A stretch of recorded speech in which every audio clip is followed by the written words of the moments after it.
Alors, merci à toutes et à tous pour votre présence ce soir. Donc, comme vous le savez, on a une conférence ce soir qui est intitulée John Stuart Mill, La liberté d'expression hier et aujourd'hui. Elle est organisée par l'Institut libéral. L'Institut libéral, c'est une fondation indépendante fondée en 1979 en Suisse. L'Institut libéral, il a pour but de s'intéresser à la réflexion et à la recherche d'idées en lien avec la liberté. Et on organise régulièrement des conférences. Avant le Covid, c'était toujours en présentiel, donc en Suisse. Et depuis 2 ans, on les fait également en ligne. Donc, ça nous permet d'inviter des personnes qui viennent d'autres pays, d'autres contrées que la Suisse. Ça permet d'élargir l'horizon et aussi de renouveler le public avec des personnes d'autres pays francophones. Ce soir, on a le plaisir d'accueillir Camille Desjardins. Elle est docteure en sciences politiques de l'Université Paris 2, Panthéon-Assas, et elle est professeure agrégée de philosophie. Elle enseigne en lycée depuis 2014. Son premier ouvrage, John Stuart Mill, Libéral Utopie, qui vient d'être publié aux éditions Gallimard. C'est donc ce livre qui nous mène à la conférence et la thématique de ce soir. John Stuart Mill est connu pour sa défense passionnée de la liberté d'expression et c'est un intellectuel important du mouvement libéral. Dans le livre qu'elle lui consacre, Camille Desjardins, elle montre à quel point le penseur anglais reste d'actualité sur différentes thématiques. Et vu qu'il est impossible de traiter toute la matière présentée dans le livre en une seule conférence, on a décidé de se consacrer sur une thématique. Il sera donc principalement question de la position de John Stuart Mill sur le sujet de la liberté d'expression ce soir. Je donne tout de suite la parole à Camille Desjardins et comme toujours lors des conférences, vous pouvez poser vos questions par écrit dans le chat durant l'intervention. Elles seront donc relayées à la fin de l'intervention ou alors si vous préférez poser votre question vous-même en prenant la parole, ce sera aussi possible donc à la fin de l'intervention qui durera entre 30 et 40 minutes. Voilà, donc merci beaucoup pour votre présence et je donne tout de suite la parole à Camille Desjardins.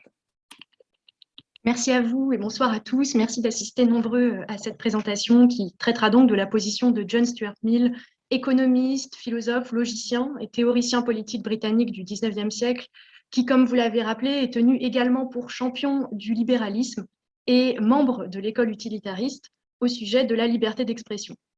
La liberté d'expression est un acquis majeur du siècle des Lumières, jalousement protégé dans le monde anglo-saxon, où elle passe d'ailleurs pour l'une des libertés les plus fondamentales, indispensables à une société véritablement démocratique et au maintien de l'esprit libéral. À l'aube du 19e siècle, le Royaume-Uni et les États-Unis, nouvellement nés, peuvent se prévaloir d'avoir la presse la plus développée du monde occidental et un régime plutôt favorable à la formation et à la diffusion d'opinions et d'informations dans un cadre pluraliste. La liberté de penser, la liberté d'opinion et celle qui lui est liée, la liberté d'expression de ses opinions, de ses obédiences, telles que nous les connaissons à peu près aujourd'hui, prennent donc naissance dans ce contexte et trouvent en John Stuart Mill un théoricien radical qui mêle enthousiasme de principe et vigilance de fait.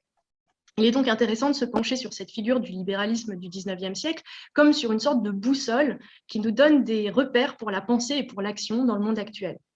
Donc, ce que je vais faire, c'est que dans un premier temps, je vais retracer la position de John Stuart Mill dans son temps quant aux fins et aux moyens de la liberté d'expression. Puis, j'examinerai quelle actualité cette conceptualisation conserve pour nous, mais aussi quelles limites elle peut trouver du fait des évolutions les plus récentes de ce qu'on entend par opinion, expression ou encore espace public médiatique avec les nouveaux médias notamment, et ce que l'on attend d'eux, puisque beaucoup de choses ont tout de même changé. En ce qui concerne donc la position de John Stuart Mill en son temps, pour commencer, quelques points de contexte et les grandes lignes.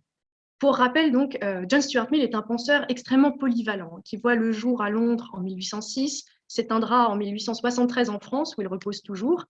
Et son œuvre, de ses écrits les plus précoces, qui sont principalement dévolus à l'histoire et à la philosophie grecque antique, jusqu'à sa maturité, avec des accents libéraux, mais aussi féministes et socialistes, toute son œuvre est entièrement traversée par une réflexion assez pointue et critique sur ce qui constitue la liberté, tant au sens individuel qu'au sens collectif.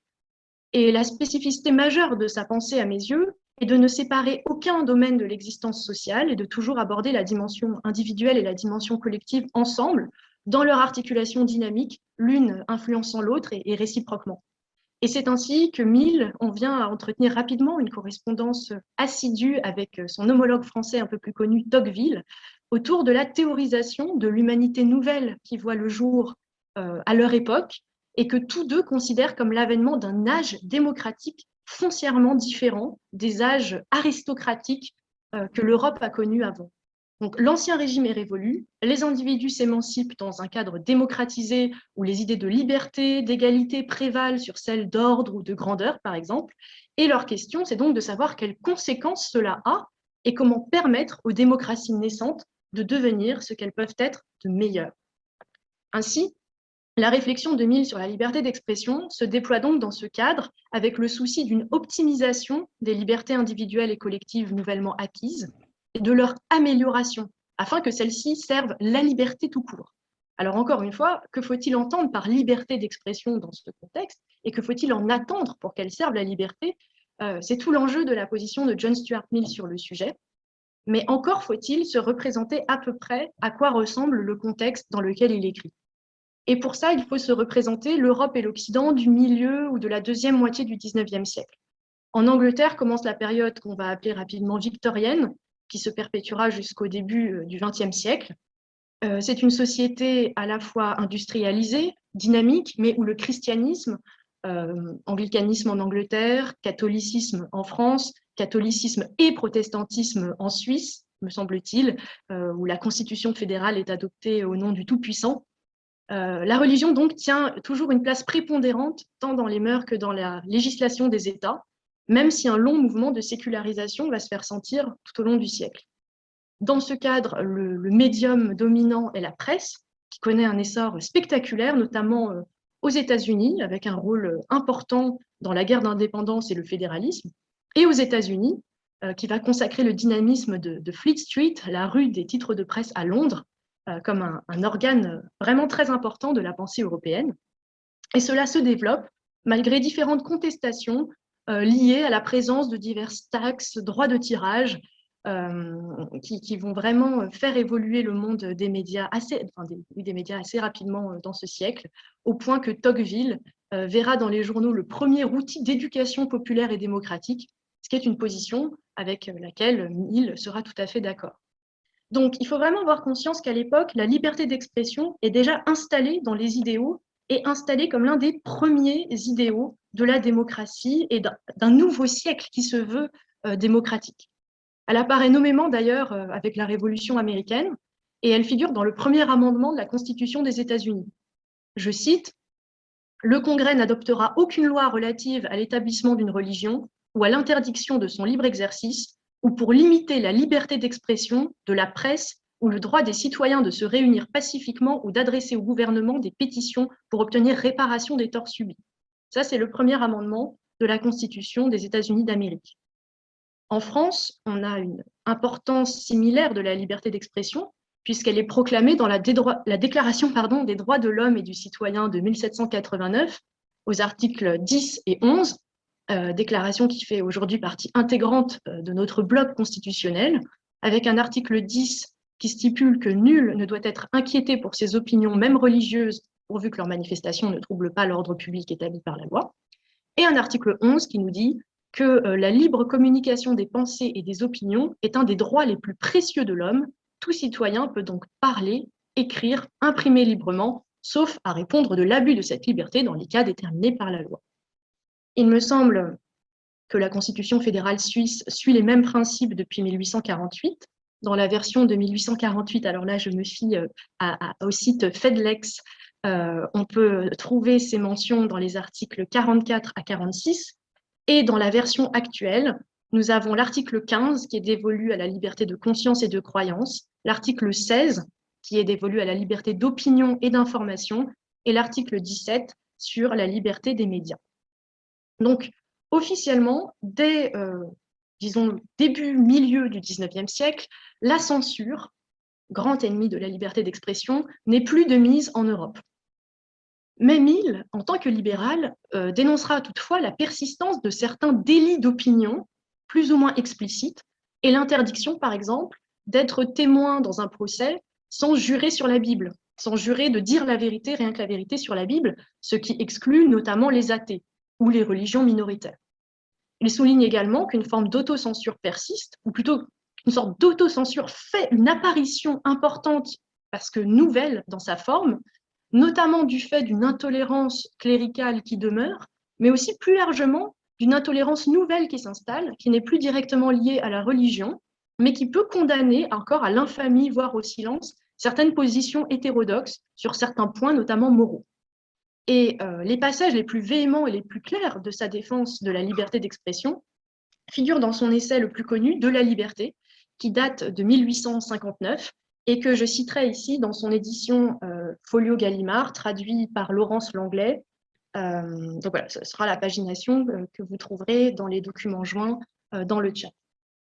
Je cite le premier extrait qui parle de la notion de tolérance dans le monde contemporain.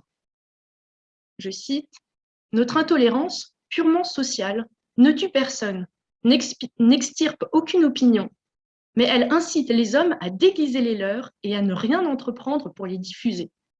Aujourd'hui, les opinions hérétiques, on dirait de nos jours politiquement incorrectes, perdurent dans le cercle étroit de penseurs et de savants où elles ont pris naissance, et cela sans jamais jeter sur les affaires générales de l'humanité une lumière qui s'avérerait plus tard vraie ou trompeuse. C'est ainsi que se perpétue un état de choses très satisfaisant pour certains esprits, parce qu'il maintient toutes les opinions dominantes dans un calme apparent, et c'est là un plan fort commode pour maintenir la paix dans le monde intellectuel et pour laisser les choses poursuivre leur cours habituel. Mais le prix de cette sorte de pacification intellectuelle est le sacrifice de tout courage moral de l'esprit humain.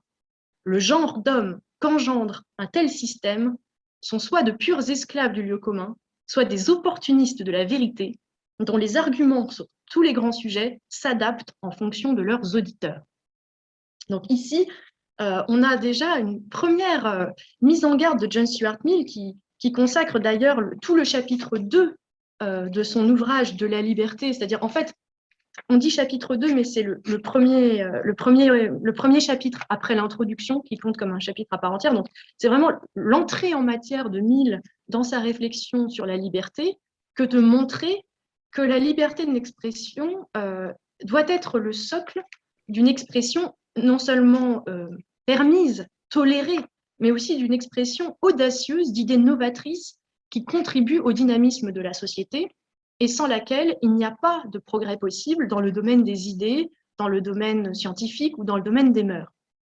Dans un tel contexte, et au nom d'idéaux progressistes et se revendiquant de l'utilitarisme, c'est-à-dire de la volonté de maximiser le bonheur collectif, et du libéralisme, soucieux de protéger l'individu et ses pratiques des différentes ingérences ou restrictions légales dont ces activités peuvent faire l'objet du moment qu'elles ne nuisent pas directement à autrui, c'est le principe de non-nuisance, le harm principle.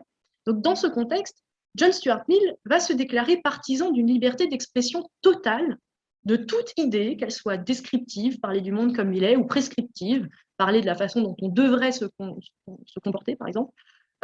Toute idée, donc, est bonne à prendre pour servir le dynamisme du débat. Et toute idée doit pouvoir contribuer au progrès moral et intellectuel de l'humanité. Et le passage le plus célèbre de la liberté à ce sujet est celui où il compare toute censure, toute forme de censure à un vol de l'humanité, un vol bien sûr à prendre au sens de captation, de confiscation au niveau intellectuel et même moral. Et là, je citerai un deuxième extrait qui est situé un tout petit peu avant le précédent, qui nous dit « Si tous les hommes, moins un, partageaient la même opinion, ils n'en auraient pas pour autant le droit d'imposer silence à cette personne, pas plus que celle-ci d'imposer silence aux hommes si elle en avait le pouvoir. Si une opinion n'était qu'une possession personnelle, sans valeur pour d'autres que son possesseur, si être gêné dans la jouissance de cette possession n'était qu'un dommage privé, il y aurait une différence à ce que ce dommage fût infligé à peu ou à beaucoup de personnes. Mais ce qu'il y a de particulièrement néfaste à imposer le silence à l'expression d'une opinion, c'est que cela revient à voler l'humanité. Tant la postérité que la génération présente, tant les détracteurs de cette opinion que ses détenteurs. En effet, si l'opinion est juste, on les prive de l'occasion d'échanger l'erreur pour la vérité. Si elle est fausse, ils perdent un bénéfice presque aussi considérable, une perception plus claire et une impression plus vive de la vérité que produit sa confrontation avec l'erreur. Donc, si on reformule cet extrait, John Stuart Mill est partisan d'une liberté d'expression totale, non pas au nom de la liberté individuelle proprement dite, ou de la liberté de ne pas être lésé dans quelque chose qui serait de l'ordre de la possession personnelle, je serais le possesseur de mes opinions, mais surtout en vertu de l'utilité dont cette opinion que cette opinion peut revêtir pour le collectif, avec 3 cas de figure, soit une opinion vraie, que toute l'humanité gagne à connaître, soit une opinion fausse, soit une opinion un peu vraie, un peu fausse, mitigée. 2 derniers cas où là, l'humanité gagne à se confronter à l'erreur, parce que ça permet ainsi de fourbir les armes de la recherche et de regagner une impression plus vive, dit-il, de la vérité. Donc, défense absolue de la liberté d'expression d'opinion et d'idées. Ce passage est d'une clarté et d'une beauté saisissante en faveur du pluralisme et de la tolérance générale des opinions minoritaires, notamment, mais, me semble-t-il, appelle un certain nombre de commentaires, notamment de commentaires sur le lexique employé et donc sur les situations auxquelles ce propos peut s'adapter. Premièrement, on remarquera qu'ici, on parle d'opinion et d'idées, c'est-à-dire de propos ayant un contenu épistémique. La loi française actuelle, dans notre droit, nous parlons d'imputation de faits. Qu'est-ce que cela veut dire? Ça veut dire qu'il faut dire quelque chose sur quelque chose. Cela paraît simple, mais ces termes excluent donc par exemple l'insulte ou l'injure, comme le font des textes de loi actuels, en France depuis la loi de 1881 sur la liberté de la presse, puis dans le code pénal, ou en Suisse selon des dispositions très similaires. Donc insultes, injures sont exclus. La liberté d'expression n'est en aucun cas une liberté de d'éruptation ou d'invective. Elle ne semble concerner que l'émission d'une thèse, ou du moins d'une opinion, c'est-à-dire l'expression plus ou moins structurée d'un jugement, d'une affirmation, qu'il soit fondé ou non. Mais il faut qu'il y ait quelque chose de fondable, de discutable, pourrait-on dire, qu'il soit possible d'apporter des preuves ou des réfutations. Seule cette condition, pourrait-on dire, scientifique de réfutabilité, selon le critère que mettra ensuite ultérieurement en évidence Karl Popper dans sa théorie de la science, seule la discussion possible, la réfutabilité éventuelle d'une thèse légitime que l'expression en soit autorisée. Parce que sans cela, non seulement l'émission d'un certain nombre de propos ne se justifie pas, par exemple l'attaque personnelle ou l'anathème, ce que Schopenhauer avait théorisé quelques années plus tôt dans l'art d'avoir toujours raison comme des propos ad personam, des propos qui visent directement et exclusivement la personne même du locuteur, par contraste à des propos ad rem ou ad hominem. Propos ad rem, ça veut dire qui portent sur le sujet, et propos ad hominem, qui en fait comparent la cohérence des paroles et des actes du sujet par rapport, du locuteur avec le sujet dont on parle. Donc non seulement il faut forcément bannir l'insulte ou l'invective, mais de toute façon, on peut se demander dans quelle mesure ça vaut la peine de le préciser, parce que l'invective ou l'injure ne semble même pas être une expression au sens où l'entend John Stuart Mill. John Stuart Mill ne parle pas d'expression de sentiment ou de goût, il parle d'expression d'idées.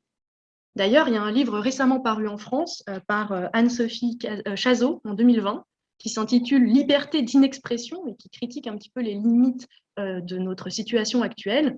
Le problème principal étant de savoir si, premièrement, tout ce qu'on exprime est vraiment de l'ordre de l'idée et peut faire objet d'un débat digne de ce nom, et deuxièmement, si cela n'entraîne pas des formes insidieuses de censure ou au contraire de offense contre offense qui limitent finalement le débat public par la juxtaposition de propos sans réel contenu de discussion, juste des juxtaposition ou un échange d'insultes ou d'émissions de certains goûts, de certaines préférences qui ne donnent pas lieu à débat et qui finalement ne seraient pas défendables au sens millien du terme. Au sens millien du terme, quand on entend liberté d'expression, on doit entendre expression d'idées. J'y reviendrai pour la situation actuelle. Donc déjà, premier commentaire sur cet extrait, la liberté d'expression défendue par Mill semble totale, mais rien que le mot expression réduit un petit peu le champ de ce qu'il appelle, de ce qui est tenu pour exprimable. Donc ça, c'est important de le garder à l'esprit pour commencer. Il y a un deuxième point sur lequel j'aimerais insister en ce qui concerne cette position millienne, c'est que John Stuart Mill est ainsi l'avocat du débat contradictoire. Son idée est que l'erreur renforce la vérité. C'est paradoxal. Il y a selon lui une heuristique de l'erreur, il y a des bienfaits de l'erreur en faveur de la vérité, mais à une seule condition, c'est qu'elle soit systématiquement combattue, cette erreur. Tout en sachant d'ailleurs qu'en dernière instance, L'être humain est toujours faillible et rien ne peut garantir qu'on atteindra une vérité définitive ni absolue. Là encore, c'est une idée qui est défendue dans cet ouvrage, page 113. Et là encore, c'est très popperien avant la lettre, ou disons que c'est Popper qui est très millien de façon plus formalisée. Donc, tout ce qui est possible ou souhaitable pour Mill, c'est d'entretenir le combat incessant de la vérité contre l'erreur, qui lui permet de rester ce qu'il appelle une vérité vivante, par opposition à un dogme mort. Le dogme étant à ses yeux la mort de l'esprit parce que ce n'est pas une pensée active, c'est quelque chose d'admis ou d'appris par cœur. Donc à ses yeux, tout au plus pourra-t-on obtenir une meilleure approximation de la vérité, mais l'essentiel est de maintenir vivace la recherche de la vérité, avec les armes de la raison et avec toujours de la bonne foi. C'est pourquoi Mill défend farouchement le pluralisme et l'aspect contradicteur du travail du journaliste notamment, mais aussi de tout individu face à un autre, puisqu'il s'agit de défendre de manière pugnace une vérité face à ce qui nous apparaît comme une erreur ou quelque chose de douteux. Ou alors même, il le dit nommément, de jouer l'avocat du diable en se forçant à défendre un point de vue inverse, même auquel on n'adhère pas, juste pour renforcer un propos de vérité, en le forçant à se justifier publiquement. Ce débat est censé être instructif pour les deux parties, en alliant deux sources d'enseignement, la discussion et l'expérience. Mais cela suppose bien sûr une bonne foi de tous les participants du débat public ou à l'expression d'idées, et ce qui suppose à son tour des individus assez éduqués, mais il dira assez sages, car la vérité n'a aucune force propre, excepté sa logique, qui est uniquement reconnaissable par les esprits eux-mêmes logiques. La vérité n'a aucune force propre pour s'imposer d'évidence contre une erreur plus séduisante, par exemple. Donc, Mill a bien conscience lui-même que cela n'a rien d'évident. Et il s'emploie d'ailleurs à lister bon nombre de martyrs de la vérité, morts de la vindicte de leur chef ou de leurs semblables plus ignorants qu'eux. La vérité n'ayant aucune force propre sur le moment pour se faire reconnaître à coup sûr, on voit donc que le débat pluraliste court par principe le risque de ne mettre en lice que des erreurs concurrentes. J'y reviendrai particulièrement au sujet du crédit de la science aujourd'hui.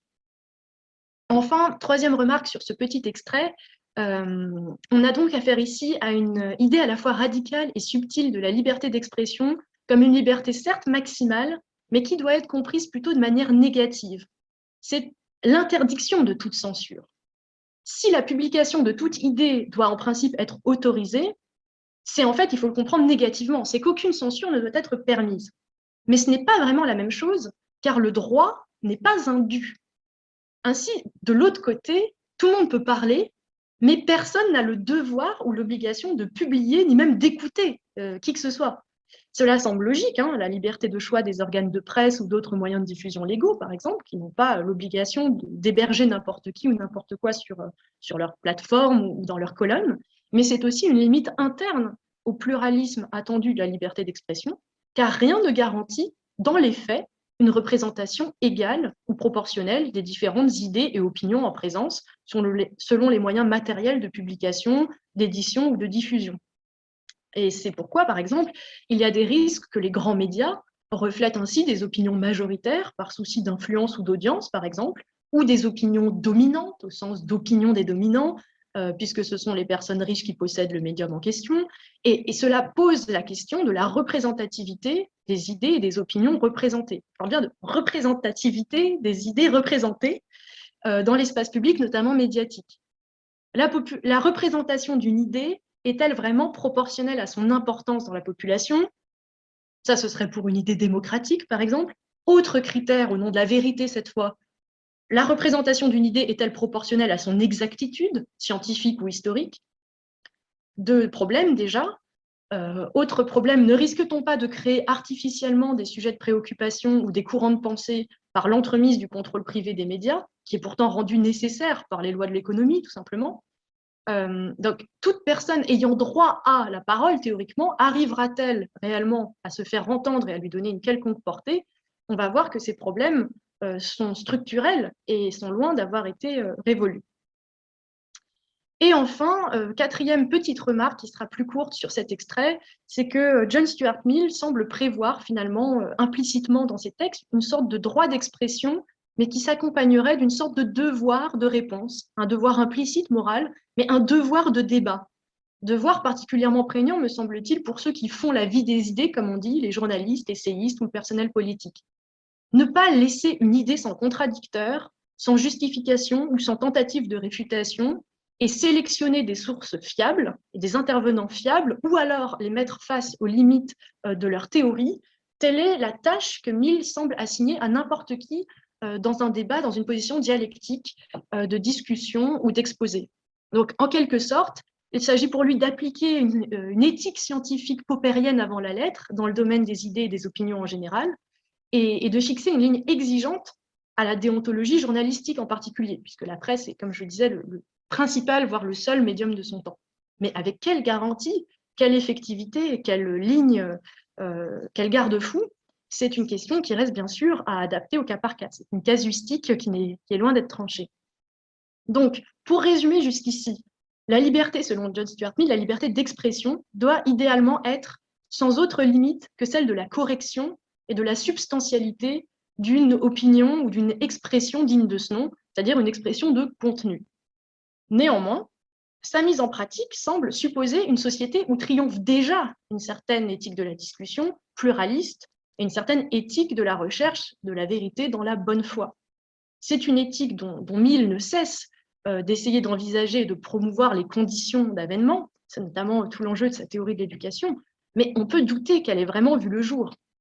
Ainsi, alors même que la théorie millienne n'est finalement pas très éloignée de ce que les démocraties actuelles tentent de mettre en place dans leurs droits, avec de rares cas ou conditions de limitation explicite de la liberté d'expression, comme l'injure, la diffamation, l'appel à la haine, l'apologie de crimes contre l'humanité, de crimes de guerre ou de terrorisme, par exemple, on peut constater de nombreuses limites de fait à ces aspirations dans la période actuelle. Et ce sera donc mon deuxième point, ma deuxième grande partie, en essayant de voir ce que l'on peut conserver de ces indications milliennes pour le XXIe siècle. Et il me semble que John Stuart Mill nous apparaîtra comme une boussole utile pour l'éthique de la discussion et du débat, mais avec de nombreuses limites pratiques et idéologiques à affronter. Premier défi, déjà évoqué, c'est la représentativité et la pertinence de la parole exprimée et diffusée. J'ai déjà suggéré un premier problème que peut constituer la concentration des grands médias entre les mains d'un petit nombre de personnes ou de partis pour des raisons de viabilité économique, pour ne citer que cela, mais ce qui pourrait menacer le pluralisme des idées et des lignes idéologiques, notamment dans la presse ou dans la radio ou à la télévision. On peut aussi s'inquiéter d'un phénomène concomitant et à première vue contraire. Et là, vous allez voir que la situation va me paraître finalement très épineuse et presque inextricable, parce qu'on a d'une part donc, les grands médias, comme on dit, ou les médias de masse, qui peuvent parfois, au niveau de certaines chaînes, de certaines fréquences, être concentrés entre un petit nombre de mains d'éditorialistes ou d'acteurs. Et à l'inverse, on a un phénomène au XXIe siècle, en 2022, un phénomène tout à fait contraire depuis notamment l'avènement d'Internet et des smartphones notamment, qui est la prolifération de formes d'expression, ou du moins de publication de contenus plus ou moins privés par de nouveaux moyens complètement décentralisés, extrêmement nombreux, par exemple les réseaux virtuels. Je me refuse à les appeler sociaux, parce que soit c'est un pléonasme, parce que dès lors qu'on est en réseau entre êtres humains, c'est social, soit c'est une valorisation un peu indue, il peut y avoir des comportements antisociaux. Mais bon. Donc, ces nouveaux médias permettent des publications tous azimuts, sans travail d'édition, sans parfois même de relecture, et la prolifération de commentaires instantanés. Deux formes de l'immédiateté d'une expression qui ne se soumet donc à aucun filtre de sélection ni de mise en forme du contenu. D'où une nouvelle question. Peut-on encore parler d'expression au sens que lui donnait John Stuart Mill, comme on l'a vu un peu plus haut, à savoir l'émission d'idées, ou du moins d'opinions, un tant soit peu structurées et assumées, ce qui nécessite de se défaire d'une part d'immédiateté. Ne peut-on pas penser qu'il s'agit finalement plutôt de l'affichage, de la publication ou de la publicisation de soi, pourrait-on dire, puisque dans ces nouveaux contenus cohabitent propos, mais aussi photographies ou vidéos de moments privés, messages publicitaires, messages d'influence liés à certains modes de vie ou de choix de consommation de biens et de services, messages plus ou moins spirituels et d'idées à proprement parler, etc. Le brouillage du privé ou du personnel et du public apparaît à bien des égards extrême, et ça m'amène à mon deuxième point. Parce que à la question de savoir si ces contenus ressortissent tous à la liberté d'expression au sens classique ou créent un phénomène qui reste à penser, s'ajoute un problème plus brûlant qui découle du premier. C'est le brouillage induit, dans ce cas, entre la critique et l'offense. On a vu que les termes d'injure, de diffamation, d'incitation à la haine ou encore de propos discriminatoires figuraient dans la loi comme les limites de toute liberté d'expression autorisée, l'appel à la haine ou l'insulte étant interdit dans les législations en vigueur. Mais de deux choses l'une, soit l'exhibition de soi ou de ses choix de consommation, de mode de vie, etc., est considérée comme une publication d'idées. Et alors, on peut répondre, réagir, critiquer, voire condamner sans limite ce qu'on lit, ce qu'on trouve sur les réseaux ou n'importe où. On est dans le débat d'idées et les personnes qui publient n'en sont que les ambassadeurs bien distincts de l'idée en soi. Soit le contenu se présente et est accepté même légalement comme un échantillon de vie privée, ou quelque chose ayant trait à la vie privée, quelque chose comme voilà moi, voilà ma personne, et auquel cas on ne peut plus émettre de critiques sans courir le risque de tenir un propos qui pourra être considéré comme ad personam, au sens de Schopenhauer, et donc constituer une injure à la personne même. Autrement dit, là où il n'y a plus que des personnes qui s'exposent, peut-on encore soi exprimer un jugement ou une idée négative sans que le jugement condamne ou attaque la personne même, et non l'opinion, le mode de vie, le choix conscient ou l'idée sous-jacente à ce que cette personne montre d'elle. Donc ça, c'est une première pierre d'achoppement qui semble brouiller les cartes entre la critique et l'offense. Autre pierre d'achoppement dans le même sens, les idées de plus en plus médiatisées de communauté ou d'identité liées à un mode de pensée ou un mode de vie ou un mode de consommation qui brouillent le statut de la critique, du dit mode de vie ou de consommation, ou de la dite pensée ou même religion d'ailleurs, et qui ramènent toute critique non seulement à une attaque de ses représentants, voire à l'ensemble de ceux-ci. Bon, il était difficile de vous parler de liberté d'expression sans forcément revenir sur le cœur de l'affaire, dite par exemple des caricatures de Mahomet republiées par le journal français Charlie Hebdo, qui nécessitait de faire la part entre la critique de l'islam ou la satire de l'islam, et encore d'une certaine vision de l'islam, d'une certaine version de l'islam, et la critique des musulmans, et a fortiori la critique de tous les musulmans, en personne et en bloc.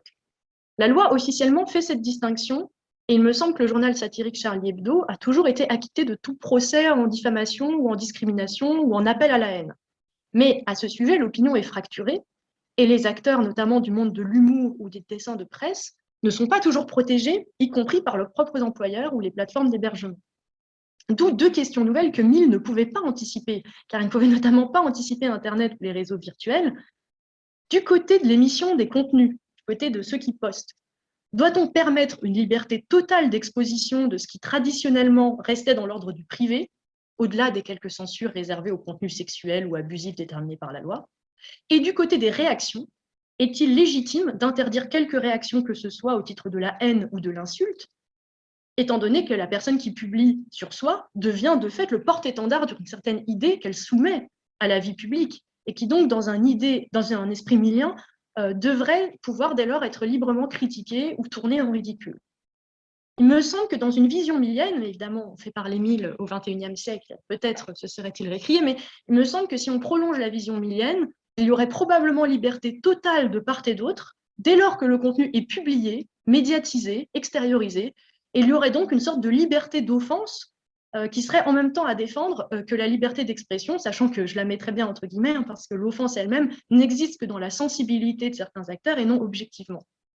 Problème, nos lois actuelles condamnent la discrimination et l'incitation à la haine, ce qui reste des expressions très floues qui offrent une large gamme d'interprétations selon les situations et les susceptibilités.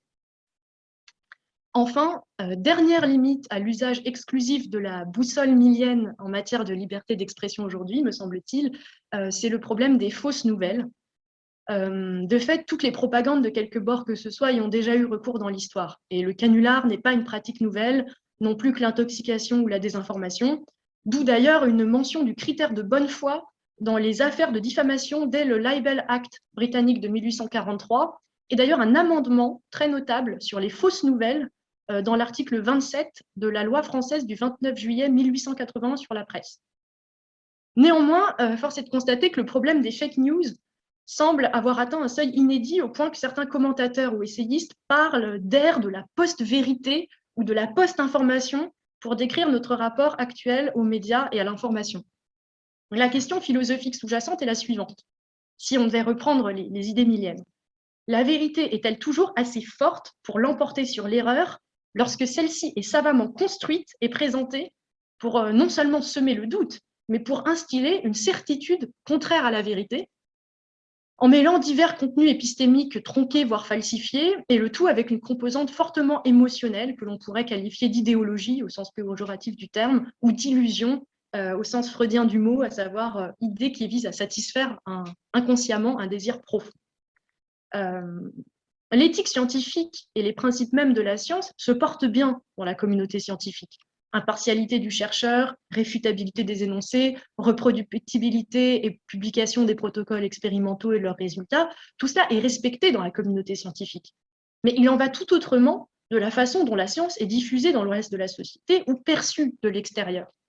Et là se pose, me semble-t-il, un faisceau de problèmes particuliers. Si on prend vraiment juste le problème déjà de la science, sans parler même des vérités tronquées en situation de crise ou de guerre, par exemple, d'une part, c'est que des discours parascientifiques ou para-informatifs se développent sur tous les supports d'information et de communication. Donc ça, c'est un premier problème, diffusion d'un certain nombre de théories tout simplement farfelues, mais pourtant très étayées, notamment sur le net. Et d'autre part, du fait d'un brouillage généralisé et du déclin d'une autorité scientifique ou médiatique bien identifiée, l'information des canaux officiels de elle-même devient suspecte, voire parfois erronée. Des éditorialistes installés déforment l'histoire.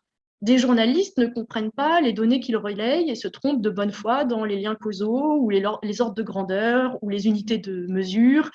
Des personnalités non scientifiques mais polémiques, génératrices d'audimat, sont invitées comme experts pour diffuser des discours non vérifiés, voire déjà contredits par des scientifiques à des heures de grande audience et sans contradicteurs sur les plateaux. C'est un vrai problème et la question est que faire ? Créer de nouveaux délits de négationnisme scientifique cette fois, c'est-à-dire censurer, faire apparaître un bandeau, attention, contenu non vérifié ou contenu controversé sur les annonces et publications douteuses. Mais on voit là le problème, c'est que la science en elle-même est elle-même controversée en vertu même de son humilité face au caractère provisoire de ces théories. Homologuer des experts dignes de s'exprimer et d'autres non, mais sur quels critères, avec quels garde-fous contre les abus. On a là un problème qui me semble presque insoluble. La vision millienne nous dicterait de travailler avant tout en amont sur l'éducation à la rationalité scientifique, d'éveiller aussitôt que possible l'esprit critique, non par la censure, ni par la contestation de tout à tout va, ne rien déconstruire avant d'avoir construit quelque chose, mais par la familiarisation précoce avec le raisonnement rigoureux, notamment mathématique, logique, philosophique, la littérature, notamment historique, ce que les Grecs appelaient le logos.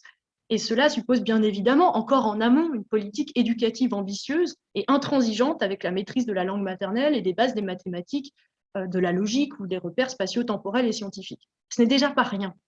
Mais problème, c'est un projet social global de long terme et pas une réponse immédiate et ciblée. Une autre piste millienne consisterait à laisser tout dire.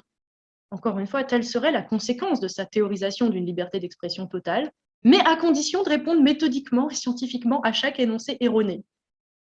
Nouveau problème, est-ce possible, à l'heure où tout un chacun est capable de lire, mais aussi d'écrire, de publier, de relayer n'importe quoi depuis un petit ordinateur de poche qui se trouve continuellement sur soi ou presque, il semble impossible de tout fact-checker, comme on dit, partout et tout le temps. Et d'ailleurs, qui en aurait la légitimité, par quel canal de diffusion? Cela reste encore un problème insoluble. Donc, on voit, pour conclure, ou pour tenter de conclure, même si j'ai bien conscience de n'avoir absolument rien résolu et mis en évidence beaucoup plus de problèmes que de solutions, on peut dire que la position millienne est celle d'une liberté d'expression totale et pluraliste, au service de la recherche et de la diffusion de la vérité par l'exercice de la pensée critique et de la bonne foi, sont des points fondamentaux qui participent de sa conception même de ce qu'est une démocratie libérale. Mais cette vision achoppe sur de nombreux problèmes qui ne font que s'amplifier avec la démultiplication des médias actuels.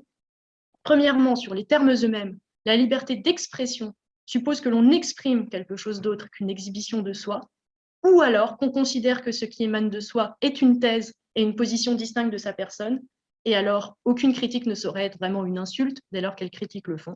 On ne peut tenir ensemble l'extériorisation de la vie privée et la protection de la vie privée absolue, ça paraît quand même contradictoire par principe, ça ne peut être qu'un ajustement. Le pluralisme, lui, suppose la coprésence dans l'espace public, intellectuel et médiatique d'idées différentes mais également justifiées et débattues, dans un débat contradictoire, pas des monologues parallèles, ni une chape de bienveillance qui pourrait se transformer en autocensure des positions minoritaires, dérangeantes ou politiquement incorrectes, ou alors en dogme, voire mystification collective non questionnée. Et enfin, troisième point important chez Mill, le maintien d'une vérité vivante suppose une bonne foi ressortissant à l'éthique scientifique, ce qui ouvre théoriquement le droit de tout de même limiter l'expression des personnes ou de factions soupçonnées de vouloir sciemment semer la haine ou nier des faits, falsifier des reportages ou diffuser des idées pourtant scientifiquement avérées. Des idées scientifiquement réfutées. Donc, autant d'écueils légaux, mais aussi économiques, pour les modèles actuels de communication et d'information, dont la vérité ou la qualité scientifique des contenus ne sont pas toujours la priorité à cause de la recherche de buzz ou d'audimat génératrices de profit. Et d'ailleurs, qui n'ont pas toujours ces médias le personnel compétent pour en juger. Donc, on voit que le problème de la liberté d'expression reste entier et doit être reposé à chaque irruption dans nos moyens de communication, de techniques et de moyens nouveaux de communiquer et de divulguer des informations ou des opinions. Si une leçon de Mill me semble en revanche rester d'actualité dans l'esprit du libéralisme classique, c'est que dans le domaine de l'expression et de la publication d'idées, comme dans tous les autres domaines, la liberté ne va pas sans la responsabilité de répondre de ses propos, de ses actes, responsabilité aussi de se soumettre à examen régulier, méthodique et public, les propos dont on autorise la diffusion, et aussi, peut-être même au risque de choquer, responsabilité de savoir aussi se retenir de s'exprimer et de commenter parfois quand on ne se sent pas compétent. Donc une responsabilité qui, à son tour, ne va pas sans une éducation ad hoc, permanente, de qualité, fondée sur une instruction plus vaste. La liberté d'expression nous renvoie donc ainsi en amont au principe même de la pensée personnelle et de l'esprit critique, qui sont seuls à même de nous donner quelque chose à exprimer et à défendre, au service de l'intérêt général et en évitant les différents écueils que sont la discorde généralisée, la haine, le scepticisme mal orienté ou encore le conformisme. Donc je vous remercie de votre attention et je me tiens à votre disposition pour en discuter, même si j'ai bien conscience d'avoir levé bien plus de problèmes, encore une fois, qu'apporter des pistes de résolution.